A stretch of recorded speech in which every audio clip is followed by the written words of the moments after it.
ketemu lagi dengan Eta Pro. Halo teman-teman, sekarang kita main lagi ke Cibubur.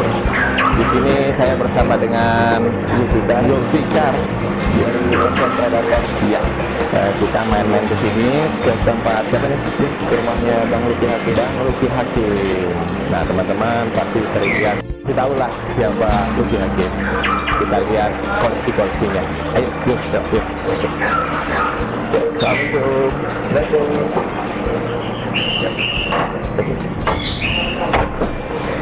Waalaikumsalam. Ya. Ini kita bersama Bang Lukinya, ya teman-teman pasti ketemu lagi. Ya, Bang Luki boleh mampir ke dalam? Boleh, silakan masuk. Mari. Mari. Ya, makasih. Ya, selamat pagi nih Bang Luki. Ya. Ini pagi-pagi kita gerebek nih rumahnya. Karena kita dengar-dengar koleksi ikan predator nih ya mainnya. Iya, lagi belajar lah sama Fikar nih, belajar sedikit ikan predator. Tapi masih ngarang-ngarang gitu, masih belum menentukan mana yang mau istilahnya diseriusi. Jadi masih semuanya dipiara-piara. Nanti lihat kesenangan yang mana baru akan diseriusi ya. Gitu. Masih pilih-pilih dulu. Iya. Ini udah berapa lama nih hobi ikan predator ini? Mulainya gimana nih? Kalau hobi piara ikan sudah udah lama. Cuman kalau piara ikan predator dimulai dari arwana sih. Arwana. Standar ya. Biasanya arwana super dulu, arwana Brazil. Terus lama-lama pernah piara yang super red. Terus mulai tertarik sama ikan yang justru warnanya datar, plain gitu. Bukan cuma tentang keindahan itunya, tapi cara dia makan, cara apa ya, ini ke predator macam-macam. Cuman selalu favoritnya memang piranha ya. Terus ada piranha, ternyata waktu itu nggak tahu tuh piranha. Saya pikir piranha cuma satu tuh, red belly. Ternyata ada lagi yang rondus, ada yang yang kariba, ada yang lain-lain. Akhirnya mulai koleksi satu. Terus nempel ke yang lain-lain lah. Misalnya kayak gini nih. Ini isinya ikan kayak ikan clownfish atau apa gitu buat tanah, tapi diracunin sama teman gitu. Biasa kan lihat bagus. Akhirnya kemarin Fikar bawa juga. Ini kecil-kecil sih sekarang jadi udah besar. Karena ngasih makannya juga nggak serius banget. Maksudnya nggak yang pembesaran gitu. Ngasih makannya tadi cuma sekali. Tapi kalau dikasih 3 kali lebih besar kan. Besar ya. Jadi ya beginilah. Iya, dulu mungkin awalnya cuma satu akuarium ya. Iya. Awalnya satu. Itu ada yang ngeracunin jadi banyak nih. Jadi banyak. Tadinya satu akuarium kan buat pajangan. Buat pajangan doang ya. Lama-lama akhirnya rumah ini jadi gudang akuarium gitu. Jadi dia akuarium bertebaran, jadi udah nggak rapih lagi. Tapi nggak apa-apa, yang penting kita happy. Ya, yang penting kita happy. Terus ya sampai rumah seneng lihat ikannya sehat gitu. Tapi ceritanya ini ikan predator nih. Yang spesifik ikan predatornya yang disukai itu favoritnya ikan apa nih? Pertama piranha. Terus yang kedua, saya sebenarnya suka ada satu itu bukan goliat, itu Vitatus. Oh ya, Vitatus. Cuman karena keinginannya banyak, akuariumnya nggak banyak, jadi akhirnya masih termasuk campur-campur ya. Sebenarnya pengen saya itu satu akuarium khusus, misalnya kayak GT, jadi satu jenis semua. Satu jenis ya. Cuman itu tadi masih pengen Oscar juga, masih pengen juga Pico Plus. Ya adalah sementara ini dipiara semua. Jadi kalau ditanya mana yang paling favorit, sebenarnya saya bingung juga mana ya, suka semua gitu. Nah justru ini masa tenggang ini saya anggap masa tenggang. Saya lihat sampai yang paling saya suka nanti, maka akan saya buatkan akuarium yang ukuran super besar lah. Saya udah ngobrol kemarin sama ada salah satu, mungkin nanti bagus juga kalau diwawancara ya. Boleh. Ada water decor itu dia bisa bikin akuarium yang ukuran 10 meter kali 10 meter gitu. Udah mulai nanya-nanya. Nah ketika ditanya mau isi apa? Oh saya bingung, mau bikin akuarium apa itu isinya? Iya, saya antara pertama dipilah dulu antara air asin atau air tawar. Itu pun saya masih belum bisa jawab. Nanti kalau udah bicara air asin pun, apakah mau piara yang beauty kecil atau mungkin yang kayak GT gini atau view atau more, itu saya masih belum bisa jawab. Kalau apalagi kalau ditanya air tawar, bener-bener nggak bisa jawab. Jadi saya sebenarnya pengen punya paling nggak ada 6 atau wah Pak nggak mungkin Pak, kalau udah Bapak punya ukuran 5 meter kali 5 terus punya 5 akuarium, itu sudah Bapak buka semacam ikan full gitu. Iya. Secara finansial itu terlalu mahal untuk personal kan gitu. Iya. Saya belum pernah punya klien yang punya akuarium super besar dan ada 2 di rumahnya, belum pernah. Iya, saya makanya kalau jalan ke museum air tawar atau apa saya bisa lama karena saya belum bisa menentukan yang mana kan gitu. itu dia. Jadi mungkin ini masa tenggang sampai nanti saya benar bisa memutuskan gitu. Jadi belum ada keputusan mengambil koleksi ikan apa sih yang mesti spesifik ya. Terus untuk ini kan makannya gimana nih? Kan sering keluar nih. Iya. Terpadat mungkin ya. Iya. Cuma kalau ikan akhirnya mereka semua jadi nocturnal. Mau nggak mau karena saya ini nocturnal gitu. Saya setiap pulang kerja rata-rata itu sekitar jam 11 sampai jam 12 malam. Itu rata-rata pulang, beres-beres diri sambil kasih makan ikan. Jadi makan ikan itu rata-rata sekitar jam 1. Hampir ya. Itu juga kadang kasihan juga kalau ikan yang mungkin hidupnya siang hari gitu. Saya bingung, ya udah akhirnya lampunya saya nyalain dulu gitu. Terus kalau nyala mereka udah kayak seolah-olah mereka pikir siang gitu. Baru mereka makan. Terus untuk perawatan ikannya nih, untuk perawatan ikan ini dikerjain sendiri atau ada? Saya dulu punya pikiran bahwa nyara akuarium banyak, mungkin saya akan kehabisan waktu untuk beresin akuarium, terus atau mungkin saya harus punya banyak manpower untuk itu. Tapi ternyata saya juga nggak tahu, ini mungkin teori saya salah. Akuarium ini nggak pernah saya sentuh 1 tahun. Nanti dia papain. Nggak pernah dia papain. Sebelumnya ini kan saya pindah rumah sini. Sebelumnya hampir 2 tahun nggak pernah saya papain. Jadi saya bingung, ini apa yang mau dirawat? Nggak dia papain. Kalau bisa kaca depan itu cuma pakai magnet ya. Magnet aja ya. Jadi saya juga nunggu ini kotornya kapan. Saya nggak tahu ini termasuk klasifikasinya kotor apa enggak. Atau bukan ya. Tapi ini hasil dari 1 tahun nggak dia papain. Dan ternyata ya air tawar pun sama. Jadi ketika saya buka panduan gitu kan, mengganti air sekitar mungkin sebulan sekali atau apa, itu nggak pernah saya lakukan. Nggak pernah lakuin ya. Karena waktu itu bukan saya sengaja tabrak aturan ya, cuman oke minggu depan ketemu minggu depan. Sekarang sibuk minggu depan, tiba-tiba udah 2 bulan. Tapi semua baik-baik aja kan. Terus sudah kenal lagi sampai 3 bulan. Sampai pernah itu akuarium di depan, itu sampai 2 tahun nggak dia papain. Mantap, 2 tahun. Jadi saya juga bingung, dan akhirnya tetap jernih loh. Saya nggak tahu itu mungkin itu blessing atau anugerah dari Allah Subhanahu Wa Taala karena saya sibuk tapi pengen pelihara, atau mungkin kebetulan atau mereka yang survive. Cuman ada beberapa ketika saya taruh ikan baru, nggak tahan. Iya benar. Saya nggak tahu kenapa gitu ya. Jadi datang mati gitu, tanpa sebab musabab. Mungkin kalau dipikir-pikir karena airnya terlalu tua atau apa? Terlalu tua, mungkin nggak pernah watersing, jadi ya seperti itu emang rata-rata ya. Gitu ya. Jenuh jadi jenuh airnya. Dan lalu saya minta sepupu saya kuras, dikuras, dia nggak tahu kalau misalnya harus sisain setengah atau seperempat. Dia hampir banyak banget, ikan saya malah mati. Jadi akhirnya saya rada trauma kalau misalnya mau ganti air, mungkin saya rencana pengen ganti air ya setengah-setengah, cuman selain sibuk saya juga lihat tapi semuanya baik-baik aja gitu.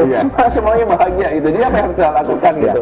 Hanya apakah repot apa enggak, ternyata nyari ikan tuh nggak repot ya. Lalu cuma kalau ngasih makan ya sama lah, kita kan makan sehari 3 kali, kalau ikan saya kasih sehari sekali gitu. Sehari sekali. Dan itu juga sekarang udah kasihnya saya kasih frozen. Saya ada ikan lele, kadang-kadang ada ikan tuna. Saya kalau misalnya ke pasar ikan suka beli tuna yang besar, cuman harganya sangat lebih murah jadi daripada lele gitu. Saking di sana murahnya gitu. Jadi saya kasih potong-potongan, terus udah itu doang, jadi nggak repot. Sekali kalau misalnya mau kasih komplementari, belikan mas hidup yang kecil-kecil. Cuman kendalanya karena mereka suka nyumbat ke lubang kotoran kata pembuangan nyumbat akhirnya luber. Jadi ya paling kalau saya ngasih ikan mas saya tungguin di situ juga, saya tungguin kalau kemakan semua baru. Tapi yang setiap hari-harinya malam saya cuma datang keluarin lele beku, terus saya mandi beres, saya tinggal cemplungin aja gitu. Suka duka merawat ikan ini. Suka duka merawat ikan khususnya predator ya, kadang-kadang mereka suka berantem dan akhirnya mati kan gitu. Berantem, satunya lagi jadi nggak mau makan, kayak terbuli gitu. Terus saya juga kan harus sediakan akuarium. Saya sebenarnya harus punya 1 akuarium cadangan. Tapi saya punya 2 akuarium, bikin 1 akuarium cadangan untuk karantina. Kami isikan. Oke, saya beli 1 akuarium lagi untuk karantina, diisikan lagi. Sekarang saya nggak punya akuarium karantina. Jadi kemarin saya punya Argus, karena Argus albino. Iya. Saya nggak tahu dia dibully sama siapa. Saya lihat ini udah nggak mau makan ya sehari 2 hari. Oh mungkin ada masa-masa dia puasa kali. Saya berkusnuzon saja. Iya. Ternyata besoknya mati. Terus dari laporan yang pernah ngeliat katanya dibully sama ikan tapah kan. Iya. Kan seharusnya saya punya satu akuarium Untuk karantina lah gitu ya. Saya kalau nggak ada karantina bisa isi semua gitu loh. Jadi ya suka dukanya itu duka itu ketika ikan mati. Saya rasa kayak aduh, saya kok harusnya bisa memberikan tempat yang lebih layak buat dia karena dia kan single tank supposed to be gitu. Cuman saya nggak bisa meredam rasa keinginan saya punya ikan banyak gitu. Terus kemarin saya punya red belly. Red belly dipelihara dari kecil, dari beli harga satu berapa 5.000, kecil banget gitu, udah banyak, udah gede. Saya lihat ada kutu, saya kok ada kutu, kecil kayak kutu, kayak kutu air gitu. Jalan-jalan, wah ini harus dibasmi, takutnya mengganggu ikan. Padahal sebenarnya ikannya nggak terganggu. Jadi bilang saya sehat. Saya kasih obat kutu, kan ada bacaannya tuh kecil gitu. Karena saya nggak pakai kacamata, saya udah mulai tua mata plus kan, dijauhin nggak kelihatan, dideketin makin nggak kelihatan. Udahlah saya kasih aja. Saya turun mati semua. Jadi saya membunuh. Saya dulu tadi ingin membuat kamu bunuh ikan semua. Jadi saya nyesel banget ya, memang itu tadi. Wah, kita mesti stick to the rules. Kalau memang ada obat-obatan dibaca dengan dulu ya. Saya pikir cuma 2 sendok kecil malah mempan gitu. Ternyata celeng mati semua. Ternyata berpengaruh dengan ikannya. Jadi saya kira itu rawan banget sama gitu-gituan gitu. Saya pikir ikan kuat, ternyata kok kayaknya celeng dia gitu. Dan celeng terus mati gitu. Ya udah akhirnya saya taruh freezer seperti biasa. Satu tank ada 60 ikan, 60 lebih gitu. Mungkin kalau dari uangnya harga nominalnya tidak mahal ikan red belly, tapi value-nya itu mahal sekali. Karena memang kesayangan, terus yang kedua saya pelihara dari kecil, terus kayak dia udah part of the family, udah sampai keluarga. Tiba-tiba saya yang ngebunuh gitu. Jadi kan kayak, oh my god, ini saya ngerasa guilty, tapi kan Tuhan tahu bahwa saya nggak berniat membunuh, sudah serahkan. Cuma akhirnya sekarang pelajarannya adalah ya saya harus lihat, apalagi untuk obat-obatan chemical gitu, kimia kita harus lihat aturannya. Kita baca aturannya, jadi nggak sembarang asal ngasih aja. Kadang teman-teman ada ikan sakit berapa tetes nggak tahu dimasukin. Banget itu. Cuma kerasnya soalnya kayak malah cukup sih. Cukup ya, air sepanjang gini cukup. Tambah lagi. Ternyata berpengaruh dengan isi tanknya. Jadi ikannya ya tewas. Kalau bicara sukanya, ikan ini, saya merasa ikan itu bisa bukan menghibur kita. Bisa ketika semuanya hening, ada orang, kita duduk, terus kita ngeliatin, terus kita mungkin berangan-angan sampai akhirnya kita lupa kalau ternyata mereka itu diem. Diam. Tapi kita pikir kayak rame gitu. Saya nggak tahu ini gimana teorinya. Jadi kayak rame, ngeliat ini ada kayak percakapan, bukan percakapan dialog, cuma kayak rame. Terus ketika saya sadar, sebenarnya nggak ada suara apa-apa. Artinya pada saat itu saya merasa kita tuh terrelaksasi dengan melihatnya gerakan ikan. Mungkin ada ilmu psikologi lain yang nanti secara teori bisa membenarkan hal itu. Cuman ketika ikan berjalan itu dia kan kayak nggak ada benturan. Mungkin kalau misalnya mamalia berjalan ada benturan kan? Ada. Kalau ikan sepertinya nggak ada benturan gitu. Semua sebelah smooth dan gerakan-gerakan ini yang muter-muter. Apalagi kalau lihat ikan arwana itu bisa dengan dia bolak-balik. Itu jadi membuat kita menjadi relaksasi. Ketika di luar banyak pressure, banyak tekanan, percayalah bahwa pelihara ikan adalah salah satu untuk melepaskan pressure yang ada di luar sana gitu. Memang banyak sih kalau saya posting nanti lebih baik baca Quran loh. Iya, tentu lebih baca Quran, betul, itu udah solusi paling tepat. Cuman kadang-kadang kan sebelum baca Quran kita boleh dong duduk nikmati. Ini adalah ayat-ayat Allah, ini adalah ayat-ayat Tuhan yang diciptakan bahwa betapa Tuhan begitu sempurna menciptakan makhluk-makhluknya gitu. Dan kita melihat bukan sekedar ikan keren ya gue yang bisa beli, bukan itu, tapi kan ya Allah subhanallah, indah sekali ciptaan Allah ini ya. Dan di sini kita sudah sedang mempelajari ayat-ayat Allah juga gitu. Jadi mohon positive thinking. Betul, baca Quran bagus. Terus daripada buat ikan mungkin buat anak yatim. Insya Allah sudah gitu. Cuman maksudnya boleh dong kita begini juga kan gitu. Iya benar. Ya mungkin yang komen-komen agak gimana itu pola pikirnya gitu. Kadang kita kan pencinta ya, penghobi. Jadi jenis apapun kita bisa piara ikan itu ya alhamdulillah kita bisa kasih dia hidup, kasih makan gitu ya. Kita bisa piara. Jadi pandangan hater kadang-kadang bahasa mereka kurang nggak nyambung sama kita gitu. Berapa Kayak kemarin tuh masih makan binatang? Mendingan buat ini bang. Iya mendingan. Sebenarnya saya bisa balikin daripada kuotanya dipakai buat ngepoin saya. Nah, gitu. Sebenarnya lebih bagus lah. Tapi kan nggak bisa begitu artinya. Tapi saya terima sarannya. Cuman itu tadi kita perlu terangkan juga bahwa kita tidak menzalimi diri sendiri kok dengan beli ini. Maksudnya kalau saya punya gaji 1 juta, beli ikannya 1,5 juta, saya udah menzalimi diri saya 500.000 gitu. Seharusnya buat keluarga, buat apa. Tapi kan ini mungkin bagian daripada 10% atau 5% dari jatah kita lah gitu. Kan kita misalnya punya 10, 5-nya buat bekal, terus 2-nya sedekah, terus ini buat keluarga kan gitu kan. Ada yang kayak kemana saya baca yang ular kan harus dibunuh. iya baca ya. Saya membaca itu. Ini seperti apa pola pikirnya nggak tahu deh. Saya rasa begitu agama apapun mengajarkan kebaikan ya. Apalagi kalau saya kan karena saya muslim saya tahu. Saya rasa Islam itu indah lah. Jadi mengajarkan rahmatan lil alamin, kebaikan untuk ini. Ya kalau yang dibunuh itu yang masuk rumah, terus menyerang, ya nggak apa-apa itu sudah masuk rumah kan. Tapi kalau kita lihat langsung bunuh, saya rasa nggak seperti itu lah. Walaupun saya tidak ingin berdebat kusir di sini karena saya juga bukan ustadz, saya juga tidak mengeluarkan hadis-hadis lain. Cuman saya meyakini akan hal yang Allah itu maha baik. Ar-Rahman Ar-Rahim, masa sih menyuruh bunuh apa gitu. Iya benar. Yang anjing itu najis, tapi bukan berarti anjing itu kalau kita megang anjing saya rasa ya kalau najis ya kita tinggal bersihkan gitu. Benar. Anjing najis, babi haram ya jangan dimakan gitu. Tapi bukan berarti anjing bunuh, babi bunuh. Wah, repot gitu. Indahnya piara ikan, ketika kita jenuh, ya sudah kita cuma kasih makan aja. Tapi saya sih belum jenuh ya, belum pernah jenuh sampai bosan lihat ikan, nggak, paling kesibukan, pulang kayak, aduh capek banget, paling saya cuma whatsappin rekan saya misalnya, Furman tolong dong kasih makan ini ya gitu, karena saya mungkin 2 hari ini nggak ini. Udah setelah 2 hari 3 hari nanti kangen lagi, saya bisa duduk berjam-jam di kursi hanya ngeliat ikan. Atau mungkin saya main handphone atau baca buku nanti maka lihat ikan lagi. Bisa seperti itu. Mungkin ini terlihat tidak indah bagi yang tidak suka. Tapi bagi saya ini indah banget. Mungkin kalau pikir ketawa, masa sih isinya lumut hijau begini. Tapi saya senang dengan ini. Malahan saya rasa ini tulis ada kita potong, ada selokan, dipotong, di capture taruh sini. Jadi memang lumut-lumut hijaunya. Tapi yang penting kan bagaimana kita merasakan nilai itu kan sulit kan. Harga mungkin murah tapi nilainya itu tinggi bagi kita gitu. Jadi kalau bosen kalau apa ya tinggal dibiarin aja. Ya udah biarin. Yang penting kasih makan, jangan dizolimi kan binatang ini. Ikan itu sangat mudah kalau dipelihara. Yang kemudian lebih mudah juga yang setelah ikan mudah adalah reptil. Bagi saya ular itu juga sangat mudah dipelihara. Gitu. Akan menjadi sulit ketika kita bicara mamalia ya. Mamalia itu kan karena makannya sehari bisa 2 kali.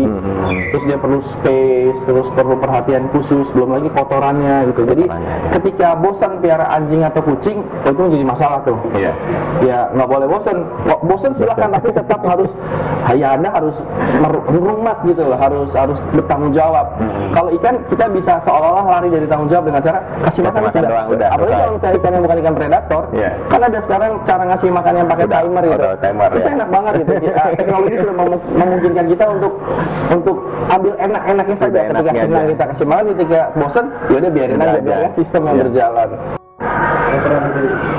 Ikan yang paling mahal mungkin ada cana barca ya. Waktu itu beli masih kecil hampir 14 juta pada saat itu kecil. Jadi kalau sekarang segini mungkin ya sekitar 20 atau 30 juta.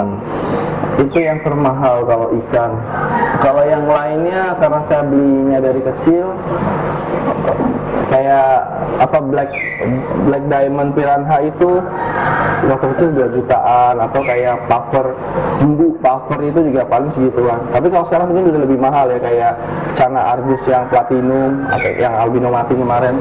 Tapi tetap kayaknya paling mahal sih cana barca itu. Udah berapa lama barca itu? Mungkin 6 bulan ya. Sudah 6 bulan ya? Ya maksimal sekitar 6 bulan lah. Kira-kira saya pelihara 4. Gampangnya biaranya itu.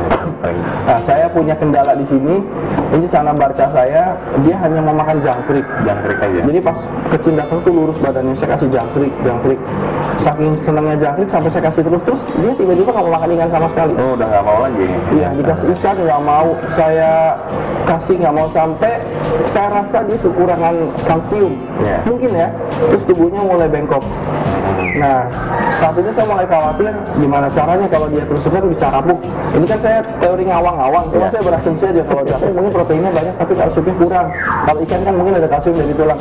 Akhirnya sekarang saya suka tipu dia. Jadi saya bikin lapar ketika dia mangkap-mangkap, saya pernah kasih ikan gitu dulu. Sama gitu. Jadi saya kasih jakring dulu ujungnya. Pas dia mau mangkap saya masukinnya ikan. Gitu. Telan juga tapi. Telan. Pernah berapa kali dikunyah tuh dilepas lagi gitu. Nah, paling itu apa kendalanya di situ. Saya lihat sekarang tulangnya mulai bengkok.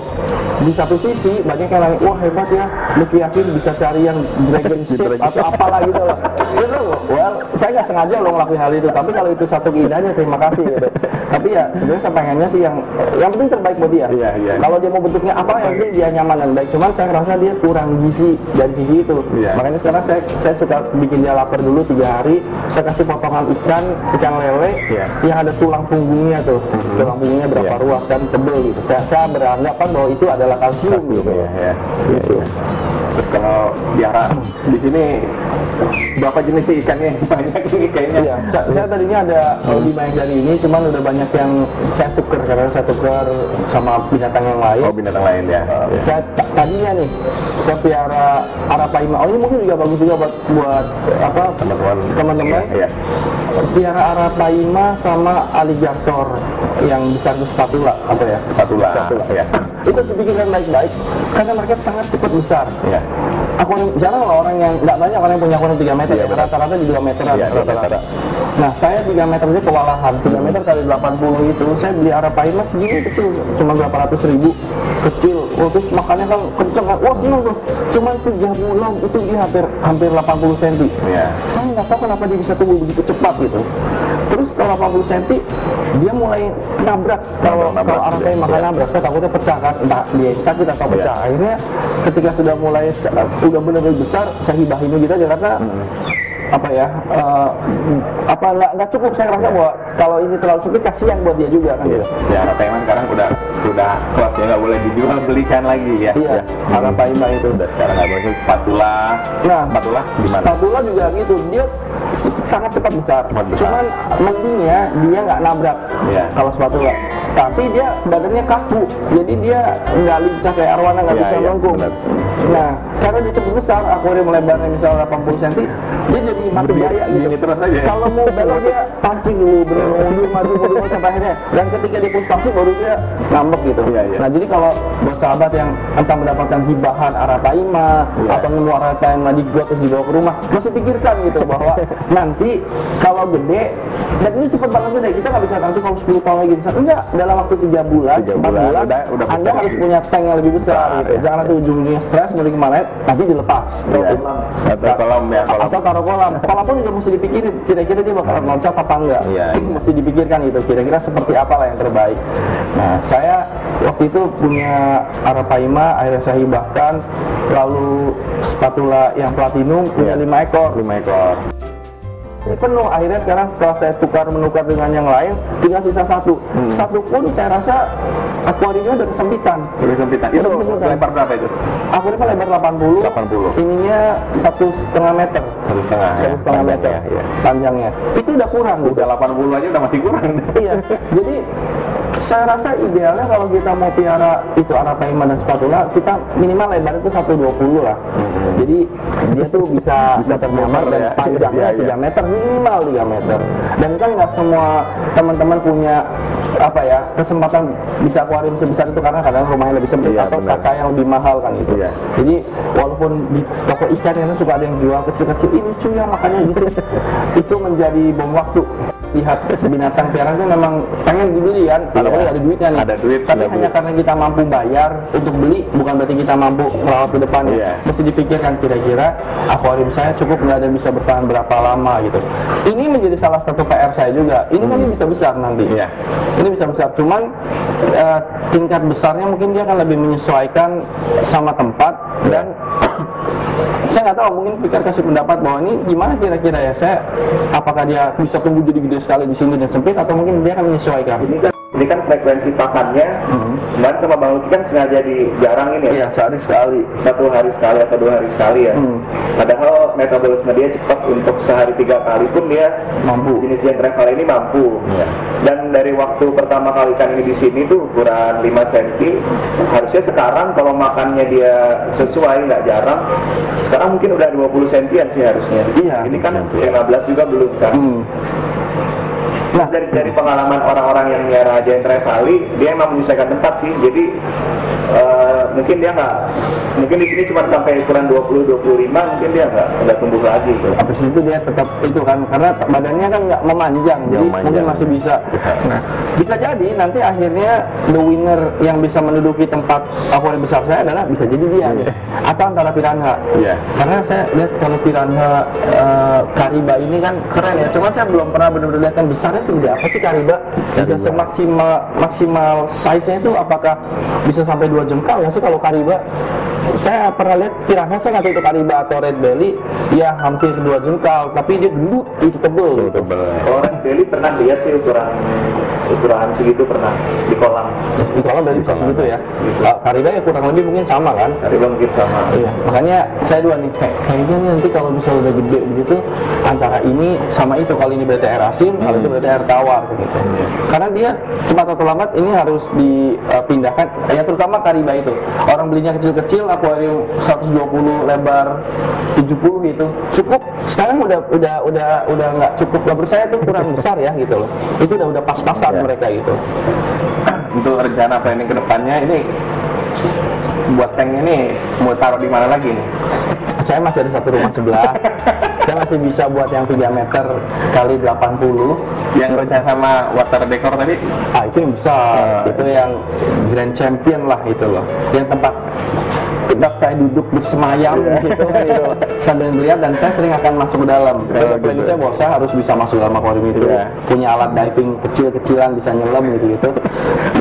Itu yang itu paling dari itu sekitar 6 kali 4 lah gitu. Cuman kemarin kalau dihitung Pak, kalau tanggung, kalau misalnya antara, jadi ada hitungan akrilik itu ada hitungannya. Jadi kalau daripada 6 sama 10 cuma namanya sedikit. Karena udah mulai mahal ketika di levelan 4 meter misalnya gitu. Ya udah 10 kali 6 sekalian kan itu.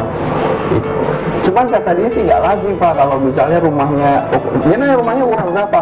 Biasa paling tanah sekitar, tanahnya maksimal 300. Dia mikir, Bapak berarti space untuk ikan lebih besar daripada space untuk kamar.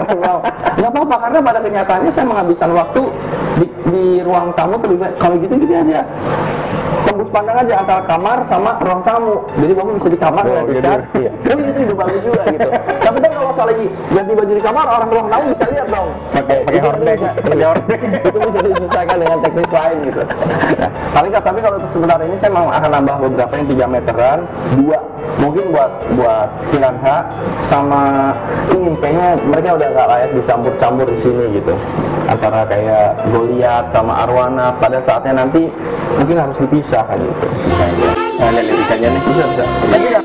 Tinggal lihat.